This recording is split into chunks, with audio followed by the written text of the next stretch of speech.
less dense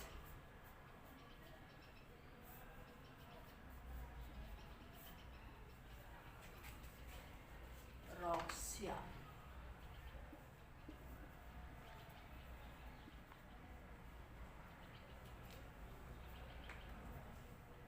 Dense proxima.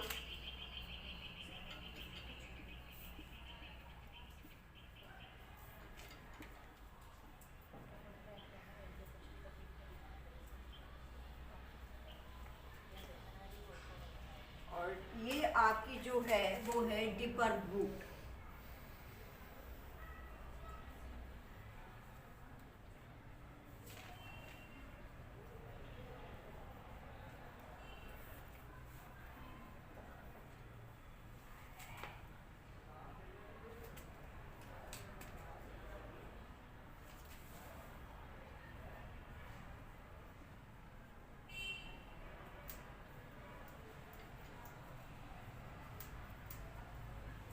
Dense rock under mountains.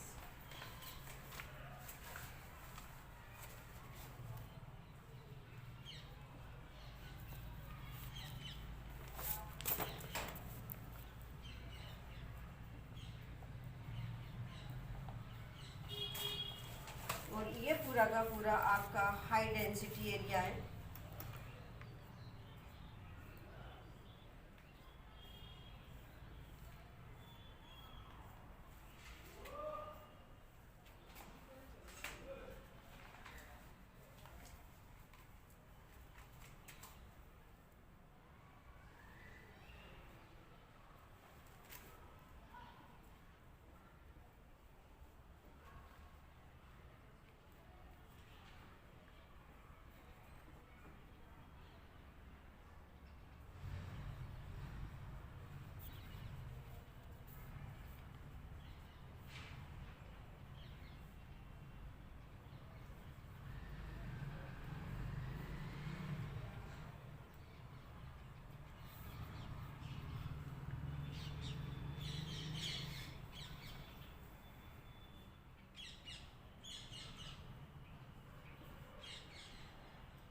यहाँ ये पूरा का पूरा, और ये हम बात करते हैं प्लेन, यहाँ तक है ये, इसको हम यहाँ तक लेंगे, ये एरिया है, यहाँ से लिखना शुरू करना तुम, ठीक है।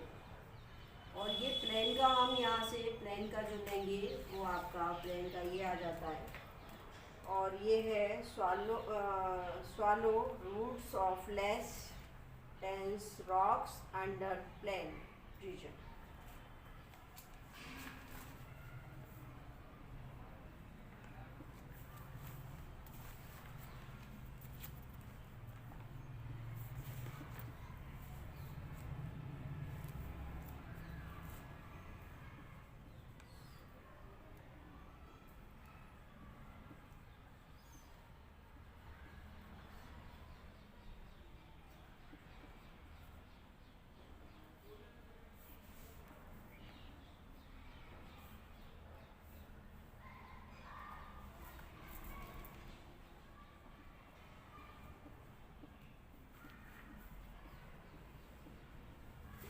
जो प्रयोग है ये है आपका अकॉर्डिंग टू प्राट।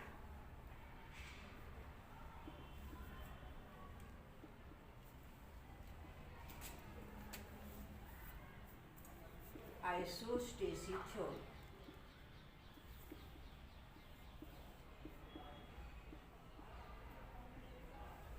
अब आप समझ लीजिए, ये आपका पहला डायग्राम है, ये आपका दूसरा, समझ लो एक बार। देखिए प्राट ने ये समझाने का प्रयास किया था कि कोई भी हाई पार्ट होता है या हाईएस्ट कॉलम होता है, हाईएस्ट टोपोग्राफी होती है हमारी अर्थ सरफेस की, तो वो जितनी ऊंची होती है वो अपनी ही ऊंचाई के उतने ही भाग को अकॉर्डिंग टू रूट्स के माध्यम से उसे हाई डेंस एरिया में या हाई डेंस रॉक में डुबोए रखती है। जो एरिया जितना ऊंचा होगा उसके नीचे हाई डेंस एरिया भी उतना ही कम होगा, और जो एरिया जितना लोएस्ट होगा उसके नीचे हाई डेंस एरिया उतना ही अधिक होगा।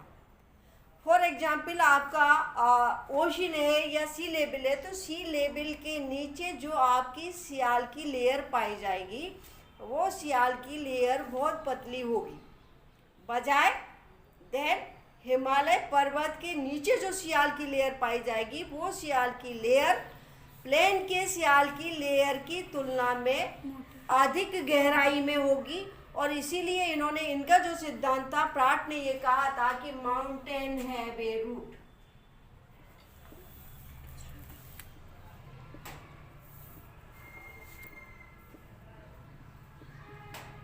मतलब पर्वत हमेशा रूट्स रखते हैं, जड़ रखते हैं, जो उन जड़ों के माध्यम से वो हमारे अर्थ सरफेस पर टिके हुए हैं। अगर उनकी कोई रूट्स नहीं होती तो शायद वो हमारे इतने स्थायी भूभाग पर उनका टिकना असंभव होता। और वो भी सरफेस हमारी अर्थ कैसी है, रोटेटिंग है, निरंतर वो उसको रोटेशन में लगाए हुए। अगर सपोज करो कि अपन जैसे कहीं पर भी कोई पिलर गाड़ते, तो पिलर गाड़ने के लिए जितना लंबा पिलर होता है आपको गड्ढा उतना ही गहरा करना पड़ता है। अगर लंबे पिलर के लिए हम छोटा सा गड्ढा खोद के उसको गाड़ दें तो पिलर हमारा नहीं टिक पाएगा। उसके लिए हमें गड्ढा भी गहरा करना पड़ेगा ताकि वो उस पर एडजस्ट हो सके, रुक सके। जिस तरीके से हमें बड़े पेड़ की जड़ों को सपोर्ट देने के लिए मिट्टी उतनी ही गहराई तक गड्ढा खोद करके हमें मिट्टी निकालनी पड़ती है,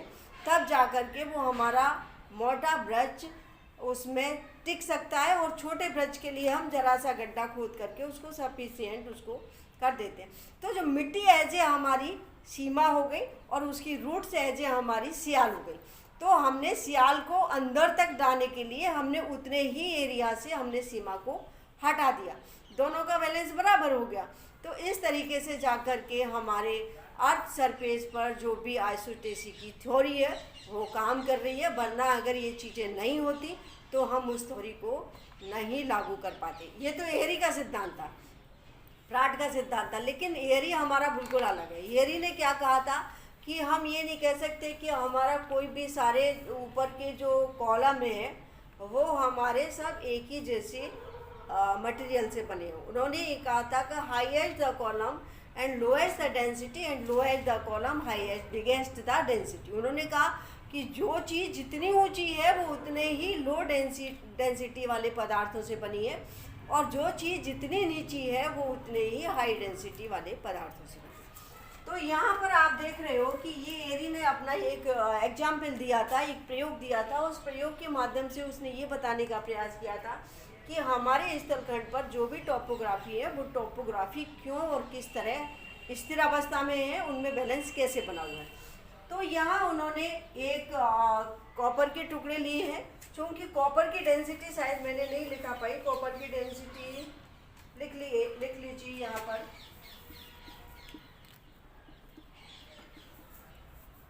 ये है 8.89।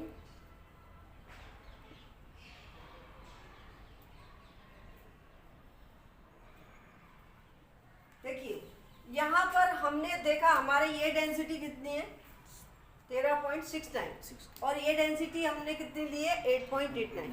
तो क्लियर है कि हमने यहाँ पर लोएस्ट डेंसिटी वाली चीज़ को हाई डेंसिटी वाली चीज़ पर तैराया। फ्लोटिंग हमने किस पे किया है, लोएस्ट डेंसिटी। क्योंकि अगर हम इसके जो हमारे जो कॉलम है उनको हाई डेंसिटी वाली ले लेंगे तो वो हमारे फ्लो ही नहीं कर पाएंगे, वो उसमें एकदम डूब जाएंगे। तो एहरी ने अपने इस एग्जाम्पल में ये बताने का प्रयास किया है कि उन्होंने कॉपर के कुछ टुकड़े लिए, लेकिन वो कॉपर के टुकड़े एक साइज के, आपको देख रहे हैं इनकी सबकी साइज एक है, लेकिन उनका आकार अलग है। भिन्न भिन्न ऊंचाई के समान आकार वाले टुकड़ों को उन्होंने लिया है और उन समान आकार वाले टुकड़ों को उन्होंने हाई डेंसिटी वाले मरकरी में डुबो दिया। तो जब मरकरी में उन्होंने डुबोया तो ये हमारी एक जो रेखा आई जो मरकरी सरफेस की बन जाती है। तो जो भाग हमारा जितना ऊंचा है और हर कॉलम अपना 65% भाग को पार्ट्स को मरकरी में डुबो देता है, और ऊपर कितना रह जाता है 35%। तो वही हो गया आपका 7/8वां भाग। तो प्रत्येक अब जैसे ये आपका छोटा टुकड़ा है कॉपर का, तो वो भी उतना ही गहराई तक अंदर डूबा हुआ है जब तक उसका 65% कवर नहीं हो जाता। इसका भी 65% कवर हो रहा है, इसका भी 65% कवर हो रहा है, इसका भी 65 कवर हो रहा है, इसका भी। मतलब प्रत्येक हमारे टोपोग्राफी का जो भी लैंड फॉर्म है वो अपने ऊंचाई के अकॉर्डिंग 65 को अंदर डुबोए रखता है, 35 को वो ऊपर रखता है। यहाँ पर इसी चीज़ को उन्होंने यहाँ पर हमारी आर्क सरफेस के अंदर जो स्ट्रक्चर है उसके अनुसार अकॉर्डिंग समझाने का प्रयास किया है। तो यहाँ पर ये जो रेखा है वो रेखा हमारी मरकरी वाली रेखा है, या हम इसको वो रेखा बोल देते हैं जो हमारे क्रस्ट की रेखा है, सरफेस की रेखा। यहाँ पर मैंने 3 चीज़ों को लिया है, सी लेवल को लिया है, माउंटेन को लिया है, प्लेन को लिया है, ओशन बेसिन को लिया है। यहाँ पर आप देख रहे हो कि ये कुछ भाग आपका सियाल का बना हुआ है, जितना भी आपका कॉन्टिनेंट पार्ट है वो सारा का सारा सियाल का बना है, और जितना भी उसके नीचे का भाग है वो आपका सीमा का बना है। सीमा की डेंसिटी मैंने आपको बताई थी, सियाल की 2.7 से 3 तक होती है, और इसकी डेंसिटी 3 से लगाकर 4.5 तक पहुँच जाती है। तो यहाँ पर आप देख रहे हो कि जो सी लेवल वाला पार्ट है, आप देख रहे हो इसके नीचे सियाल की जो लेयर है वो लेयर कम है। यहाँ पर माउंटेन की आप लेयर की बात करें तो ये लेयर काफ़ी गहराई तक चली, किसकी? सियाल की। प्लेन की लेयर यहाँ तक आ गई और वापस ओशन बेसिन की यहाँ तक आ गई।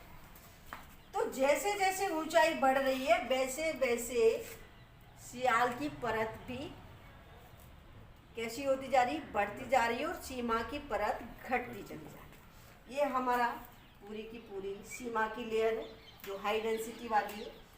प्लेन की सी लेवल के नीचे आप देख रहे हो कि इतनी मोटी आपकी डेंस रॉक सीमा की पाई जाती है। यहाँ पर आपकी इससे कम हो गई, यहाँ आपकी और ज़्यादा कम हो गई, और यहाँ आकर आपकी सीमा की लेयर सबसे कम।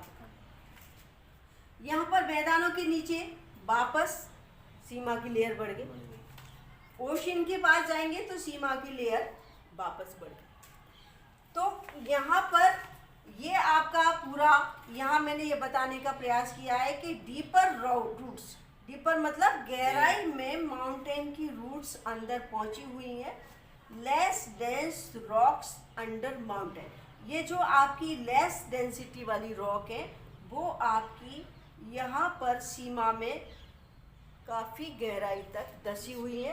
परिणाम क्या हुआ कि दोनों की अगर डेंसिटी की बात करें तो ये डेंसिटी आपकी इक्वल हो जाती है, क्योंकि उतना ही पार्ट उसने लाइट वेट का हाई वेट वाला हटा दिया। यहाँ पर सी लेवल में क्या हुआ, डेंस रॉक्स बढ़ गई, यहाँ पर भी डेंस रॉक्स बढ़ गई, और यहाँ पर डेंस रॉक्स देन ओशन की तुलना में यहाँ डेंस रॉक कम होगी ओशन की तुलना में, क्योंकि ओशन हमारा ऊंचाई पे गहराई में, तो गहराई में होने के कारण उसके नीचे आपकी जो फ्लोर है हाई डेंसिटी वाली, वो फ्लोर बहुत ज़्यादा है। तो कहने का मतलब ये है कि जितना भी हमारे टोपोग्राफिकल पार्ट हैं वो अपनी ऊंचाई के अकॉर्डिंग उतने ही भाग को रूट के रूप में सीमा में धसाए हुए हैं, और वहाँ से उतने पार्ट की सीमा को वहाँ से हाई डेंसिटी वाले पदार्थ को हटा देते हैं। अगर इनका हम इक्वल जोड़ करें तो वो निकल के आता है हमारा एक संतुलन, एक रेखा है जो समस्थिति रेखा के नीचे जाकर के सभी का वेट बराबर हो जाता है। लेकिन समस्थिति रेखा के ऊपर सभी का वेट अलग, यहाँ पर सबका वेट अलग है, लेकिन समस्थिति रेखा के नीचे सभी का भार या सभी की डेंसिटी बराबर होती है। यहाँ पे लिख लीजिए समस्थिति रेखा।